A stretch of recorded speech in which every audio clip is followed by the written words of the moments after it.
दोस्तों, बंगाल में सरकार बनने से पहले ही असली खेला शुरू हो चुका है। कल तक जो दंगाई खाकी वर्दी को ठेंगे पर रखते थे, आज वो शाह की पुलिस के सामने दुम दबाकर भाग रहे हैं। ताजा खबर यह है कि चुनाव नतीजों के तुरंत बाद बंगाल की जमीन से 80 खूंखार दंगाइयों को पुलिस ने उठा लिया है। नमस्कार, मैं हूं अकरम हाशमी और आप देख रहे हैं कंटाप न्यूज। पुलिस ने साफ कह दिया है कि बंगाल में सिंडिकेट की नहीं बल्कि संविधान की लाठी की चलेगी। मुख्य चुनाव आयुक्त ज्ञानेश कुमार के कड़े निर्देशों के बाद ऐसी कार्रवाई हुई जिसने दीदी के गुंडों की रीढ़ तोड़ दी है। पुलिस ने बिना इजाजत किसी भी तरह के विजय जुलूस या रैलियों पर मुकम्मल पाबंदी लगा दी है। आज की इस रिपोर्ट में हम उस खौफनाक मंजर की बात करेंगे जब केंद्रीय बलों पर पत्थरबाजी हुई और बताएंगे कि कैसे अब दिल्ली के चाणक्य ने बंगाल को दंगा मुक्त करने का बीड़ा उठा लिया है। बंगाल की सियासत में हिंसा कोई नई बात नहीं है, लेकिन इस बात पर पुलिस प्रशासन का अंदाज बिल्कुल जुदा है। जैसे ही रुझानों ने साफ किया कि बंगाल में तख्ता पलट हो रहा है, वैसे ही सुरक्षा बलों ने अपना शिकंजा कसना शुरू कर दिया।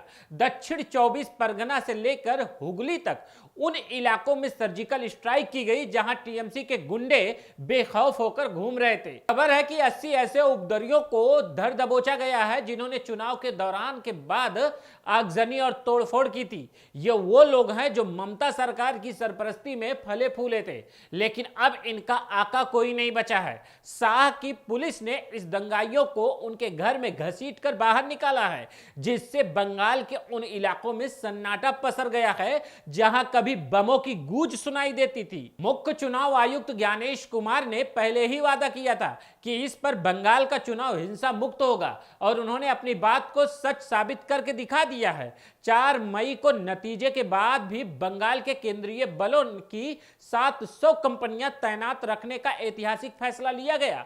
चुनाव आयुक्त के निर्देश पर कोलकाता पुलिस ने साफ हिदायत जारी की कि बिना अनुमति के कोई विजय जुलूस नहीं निकलेगा।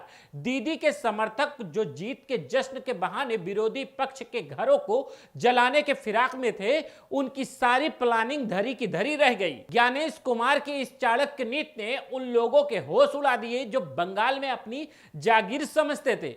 चुनाव के दौरान हमने देखा कि जैसे कई जगहों पर केंद्रीय सुरक्षा बलों पर पत्थरबाजी की गई। दक्षिण 24 परगना के फाल्टा और हुगली के गोघाट के जवानों को निशाना बनाया गया, लेकिन अब वक्त बदल चुका है। केंद्रीय बलों पर पत्थर फेंकने वाले एक एक की पहचान की जा रही है। अमित शाह ने पहले ही यह कह दिया था कि जो लोग कानून को हाथ में लेंगे उनके पाताल से ढूंढ कर निकाला जाएगा।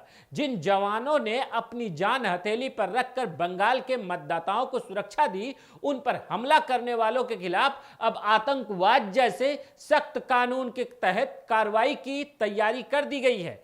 ममता बनर्जी की पुलिस जो कभी तमाशा देखती थी, अब उसे भी दिल्ली के निर्देशों के आगे नतमस्तक होना पड़ रहा है। इधर एक्शन हो रहा है, उधर ममता और अभिषेक बनर्जी की बौखलाहट 7वें आसमान पर है। जब गुंडे पकड़े जा रहे हैं तो अभिषेक बनर्जी हार का ठीकरा ईवीएम पर फोड़ रहे हैं और सीसीटीवी फुटेज की मांग कर रहे हैं। यह वही पुरानी स्क्रिप्ट है, जब चुनाव हार जाओ तो मशीनों को दोष दे दो। सच तो यह है कि बंगाल की आवाम ने ममता के सिंडिकेट राज और भ्रष्टाचार को लात मार दी है। आरजी कर कांड और संदेश खाली की चीखों ने ममता के उस मां माटी मानुस के नारे का जनाजा निकाल दिया। अब जब कानून अपना काम कर रहा है तो ये लोग लोकतंत्र की हत्या का ढिढोरा पीट रहे हैं। दोस्तों, 4 मई 2026 भारत के लोकतांत्रिक इतिहास का वो दिन बन गया है जब बंगाल की जनता ने तानाशाही को उखाड़कर फेंक दिया। अमित शाह और उनकी टीम ने साफ कर दिया है कि अब बंगाल में वोट बैंक की राजनीति नहीं है बल्कि न्याय की राजनीति होगी। 80 दंगाइयों की यह गिरफ्तारी तो बस ट्रेलर है, अभी पूरी पिक्चर बाकी है।